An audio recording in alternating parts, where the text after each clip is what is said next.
Jaroslaw Strozyk, joining us from Wrocław in Poland. He's the former director of Polish military intelligence. Jaroslaw, can you think of any reason that Ukraine would do such a thing that Moscow is accusing it of? That's why Western analysts are so perplexed that that would be the accusation when it would make virtually, according to some, zero military sense. Good evening, Michelle. I cannot find any significant reason or any reason at all to Ukraine to use any kind of dirty bomb. We can discuss what it might be, what it couldn't be, but there is no, as you said, military reason for that.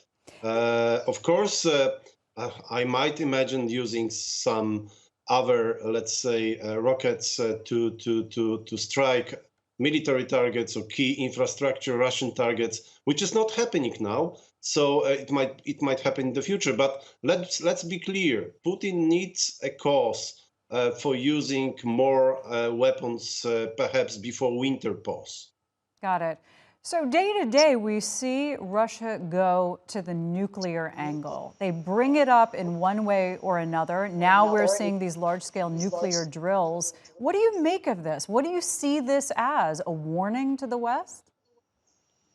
Definitely. That's the warning. That's a kind of game of threatening the public opinion of the West. Of course, this is also the message for the internal arena as well, but mainly for the international audience or public opinion, perhaps before elections, even in the US, upcoming elections in November for the parliament. So that is the message: to stop the war. You don't need this war. This is not your war. And perhaps the world doesn't need this war. But his message, and according to already mentioned military doctrine, he wants to escalate this war to de-escalate. So escalate to finish the war, because the world would like to finish the war. You know, in the past week, we've seen at least 2 Russian military jets crash and burn into residential areas, mind you. And then when you look back further through the weeks of this war, you see multiple explosions at things like gunpowder factories and weapons facilities inside Russia. What do you think of that? Is that the work of sabotage, ineffectiveness, or something else? I would say, first of all, this is a matter of poor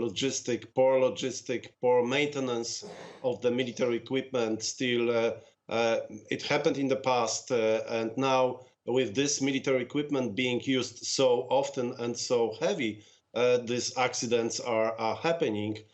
So nothing, I would say, surprising. This is still poor Russian military maintenance, Russian military equipment that was claimed to be so innovative. All right, Jaroslaw, always good to speak to you. Thanks so much.